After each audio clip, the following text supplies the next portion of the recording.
Nintendo's Amiibo figures look great as they are, but customizing is a way of making them even more special.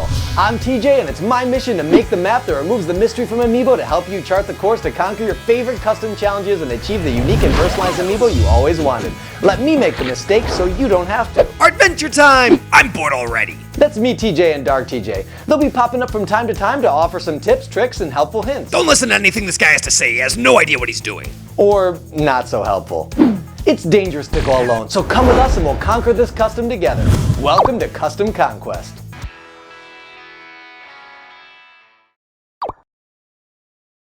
Hey all you fine people out there, it looks like you found your way back here for another episode of our Koopaling series. So if you've been following along with us, you know we are about at the exact middle point.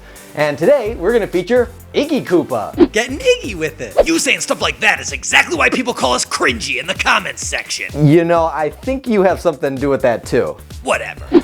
Now, as with the other ones, there's going to be some parts of the process that are similar to things that we've done before and other things that are unique specifically to Iggy. So that's what we're really going to highlight, and when we get to points that are things that you might have already seen a couple times in previous episodes, I'm just going to reference you back to those episodes that you don't have to watch the same thing over and over again. Iggy presented a lot of really cool but really fun challenges, so I think we're going to give you what you need to arm you with the tools to make your very own custom Iggy Koopa. Let's do it! As far as the difficulty rating is concerned, all the Koopalings are tough, so I'm gonna rate Iggy right along with the rest of them as a 9, because there's really no inch of these guys that don't need a complete reworking. But doing my best to rise up to the challenge is part of the fun. Alright, let's cover everything we're gonna need to complete this quest, starting with the components, including the figures, pieces, and parts. Now everything we find on here is gonna start looking pretty familiar, but keep in mind even though the pieces are the same, sometimes the application can be very different. We're gonna start with that Bowser Jr. Amiibo. Yep, that looks about right. If you recall, I mentioned that I worked on all of the Koopalings simultaneously, which meant that I had some spare parts on hand. And on the odd occasion, I used pieces from more than one Bowser Jr. on a single Koopaling figure. This is one of those cases, but I want to note that it is in no way essential, and I'm completely confident you can achieve very similar results with only a single figure. And I'm also going to include on this list the Bowser Amiibo, because I did use it, but I want to stress this is really optional. We're bringing back the thumbtacks and the paper clips. Not only are we going to use them to aid in the construction process, but they're also going to become permanent fixtures of the figure. We're also going to bring in that plastic spork. Not only is it a killer tooth solution, but it provides one shell of an abdominal area. And finally, I'm bringing back those custom vinyl stickers to help with some of the eye details. Oh, and one more thing that didn't make it onto the list. You're probably going to want a pair of black rubber O-rings. Now let's cover the equipment, including the tools and supplies. We need that round-nosed gripping goodness of a pair of pliers, and sometimes you might have to two-fist it. Or three-fist it. We definitely need some sculpting putty. For Iggy, I used Milliput. We're gonna need to bond this bad boy together with the superpower of super glue. I've been using Locktite, and because we're remapping the color from top to bottom, we're gonna need some paint and brushes. I get a lot of questions about what paint I like to use. I've had some great results using Citadel, but most of what I've used for my Amiibo customs is Vallejo model color. And finally, get your hands on a cutter and some sandpaper. I've been using an X-acto Knife. A good medium grade sandpaper should set you up. Not a bad idea to have some disposable nail files on hand either. Time to formulate an attack strategy. No better place to start than the top. The first thing we notice is that Iggy has hair sprouting out of the top of his head, not terribly dissimilar to Bowser Jr.'s, except Iggy stands much taller and sprouts out into 3 different directions. It kinda looks like the top of a carrot! Or one of those turnips from Super Mario Bros. 2! So I think we could still use Bowser Jr.'s ponytail, but we're definitely gonna have to pop it off and extend it. Iggy's head stands a lot taller than Bowser Jr.'s, so we'll definitely need to build up on that, and perhaps his most defining feature are those glasses. So I've got a couple ideas how we can put that together. Out of all the Koopalings, the shape of Iggy's snout resembles Bowser Jr.'s the most. However, in his Smash Trophy, Iggy's mouth is open, and obviously he has 4 prominent teeth sticking out. So I think we can probably just hinge Bowser Jr.'s jaw and then find some way to add the teeth. Iggy stands a lot more upright than Bowser Jr., and obviously the reverse of his shell is completely exposed. So just like some of the other Koopalings, we're going to have to build his abdominal section, and most of his body I imagine is going to need to be sculpted. With respect to his arms, Iggy's right arm is bent at a 90-degree angle, which is the same as Bowser Jr.'s. However, Iggy's gripping the rim of the clown car, and Bowser Jr.'s hand is closed in a fist. So chances are that hand might just have to be resculpted. The story's kind of the opposite for the left arm. Iggy's hand is cupped into somewhat of a C shape, and I think Bowser Jr.'s will work just fine for that. And even though his left arm is at the right angle, there's no way that the the anatomy is going to be able to extend to the position that it needs to be relative to Iggy's position. So my feeling is that while we might be able to salvage a little bit of plastic there, Iggy's left arm is probably going to be mostly resculpted. Iggy wears bracers on both of his wrists like all the other Koopalings except for Wendy, but unlike Bowser Jr., Iggy's has spikes, so we're going to need to add those on. Where the clown car is concerned, it's going to be the same song and dance we've seen throughout the series. We'll replace the black eyes with a pair of glossy headlights, do a repaint and change the angle, realign the dot scheme, and even though the rim and propeller of Bowser Jr. and Iggy's clown car are both green, the shades are a little bit different, so we're going to change that too. Let's dig right in.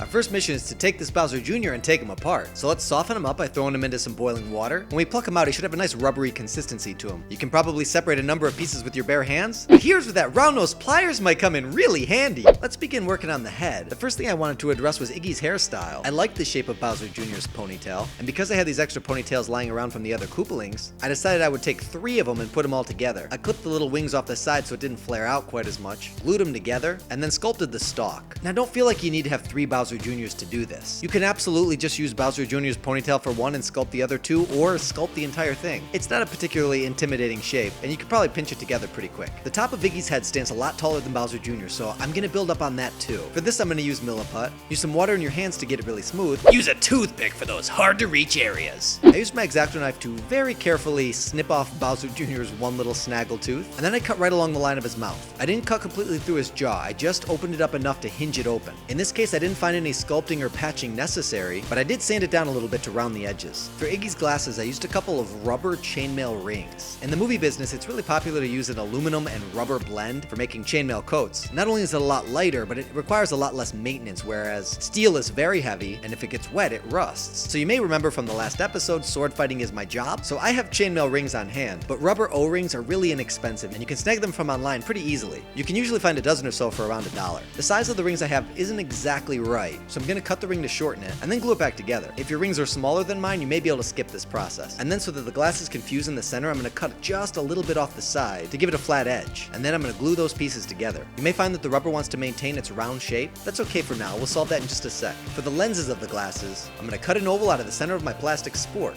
You can trace it if you want to make sure that they're exactly the same, or you can just cut it a little bit oversized and then gradually trim it down until it's the size you want. Now in order to get Iggy's glasses to maintain the oval shape, I pop my lenses in just like you would with any other pair of glasses. If you cut the size right, they should wedge pretty snugly in there, and then I hit the back of it with super glue to lock it into position. For me, adding the arms of the glasses was one of the last things I did, but since we're talking about it now, I'm gonna go over it right here. I cut a really small rectangle out of a plastic placemat that I got from Target for I think $2 or so. Mine happens to be red, so I had to paint it black, so your experience might vary slightly. If you don't want to bother with your placemat, you can actually use the blister card of your Amiibo. For Iggy's body, he's kind of slender and lanky. I'm pretty sure I can use the piece that connects Bowser Jr. into the card, as well as the piece that clips into that, but I am gonna have to snip the arms off with my X-acto knife and trim down the sides a little to accommodate a more upright posture. For Bowser Jr.'s right arm, if I separate it cleanly at the shoulder and I cut off the fist, I can use my trusty thumbtack to poke a hole in the body and also in the arm, and then connect the two back together with a paper clip. For the right hand, since Bowser Jr.'s hand is clenched into a fist and Iggy's is open, I used an extra left hand that was discarded from one of my other Koopalings, snipped off the thumb, and reattached it to the opposite side of the hand. If you go all the way back to the first episode of the Koopaling series, you'll remember I did the same thing for Larry, but it bears repeating, there's really no reason to buy an extra figure just to pilfer the hand. With your sculpting material, just make a little pancake, add a few incisions, and ta-da! For Iggy's left arm, my first thought was to try to repurpose one of my discarded right arms from one of the other Bowser Jr.'s, but as I tested the proportions with his head, I quickly realized in order for Iggy's hand to measure to the side of his glasses, the length of his arm was going to have to be a lot longer. In my somewhat misguided mission to maintain as much plastic as possible, I did add these little segments, and while it did help me to maintain the thickness that I wanted, it was largely unnecessary. So you're certainly welcome to do it this way, but if I were to do it again, I would use a thumbtack to push a hole into Iggy's body, add another hole at the bottom of Bowser Jr.'s left bracer, and then I'd connect the two with a paperclip cut to the length that I need Iggy's arm to be. Since it's a paperclip, it combines the strength and flexibility to be able to bend it however you want. Iggy's arm is at a right angle, so crease it at the center and bend it to where you need it. If you wind up completely sculpting that arm, you can roll yourself out a thin log and then just press it right over the paperclip. With some water, your hand, and a toothpick, you can smooth the damage right out. We can fill in the gaps with sculpting putty. This is also the point at which I added the shell to the body. In order to maintain the arm's alignment, I did have to do frequent check-ins with Iggy's head to make sure that everything was going to fall into place. For the reverse of Iggy's shell, I also employed the same spork technique that I used with the other Koopalings. Use a pair of scissors to trim out the center of the spoon. Iggy has a very long and narrow abdominal column, column, so we'll cut it pretty thin. To create the segmentation, you can score it partway through with your X-acto knife, and then fold it to give it a nice separation. To emphasize the individual segments, I used a really small pair of scissors to cut a tiny triangle out at the end of each line. And I also found in his case I needed to cut out a little bit of an indentation to fit his head into position. Bowser's contribution to Iggy was a really small one. Since I had a bunch of extra spiked Bowser bracers courtesy of Morton and Roy, I nicked him off with my X-acto knife and super glued him to Iggy. So obviously no need to make special arrangements for a Bowser. You can make yourself a bunch of spikes by just rolling out a bunch of tiny little balls with your sculpting putty. Let's slap some paint on this googly guy. Go for it, guys. In your paints! I started off by hitting Iggy with a gray primer. Because I was having so many issues getting the kind of finish that I wanted, instead of painting him yellow with a brush, I used this super awesome yellow spray paint primer. And it really re-energized me about the project because yellow represents such a large portion of the figure. I spent a little bit of time mixing yellow and greens until I got the shade that I wanted for Iggy's hair. I also wanted to use that same color for his shell, and if you're using Vallejo model color like me, this stuff dries really fast, so make sure you mix yourself enough, because unless you measure it out, it could be tough to mix that same shade. For his mouth and abdominal section, I used a color called Wheat. I painted his bracers black and spotted the spikes with some silver. I used a flesh tone for Iggy's spikes, and I painted the rings on his shell purple. I cut out some custom vinyl stickers that I created in Adobe Illustrator and printed out on a vinyl bumper sticker. Most of his glasses were already exactly the color I needed, since the Spork was already a really great glossy white, and the rubber O-rings were black. But as I mentioned before, I did have to paint the arms of the glasses black. For Iggy's pointy pearly whites, just as I did with the other Koopalings, I cut the pointy tips off a Spork and glued them into place. We're ready for a collision course with the clown car. Here it comes. Are we gonna have to go through this custom clown car crap again? No. If you're looking for a detailed explanation of how we modified the clown car, check out the first episode in the custom Koopaling miniseries featuring Larry. But in the broadest of strokes, I sculpted the eyes, patched Bowser Jr.'s hole, primed it and spray painted it, mixed up the color I wanted for the rim and the propeller, used a thumbtack, superglue, and power tools to change the angle. And lastly, since Bowser Jr.'s base was still intact, I can plug Iggy right back in and seal the deal with some superglue. And with that, another Koopaling joins the battle.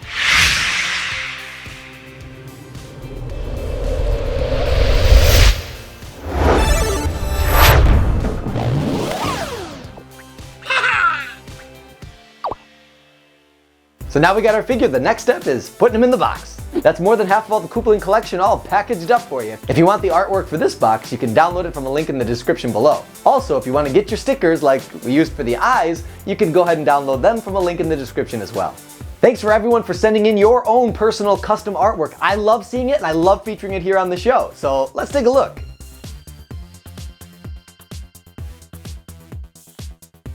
If you want your custom Amiibo featured here on the show, all you gotta do is tweet me at Custom Conquest and remember to use the hashtag MyCCAmiibo. Or you can send it by email to customconquest@gmail.com. Hopefully this Koopaling series isn't boring you and you're keeping up, because our Koopaling train is continuing to chug right along. We got 3 more episodes coming up pretty soon, but that's all we got for now. We'll see you next time. Thanks for playing. Dark side out.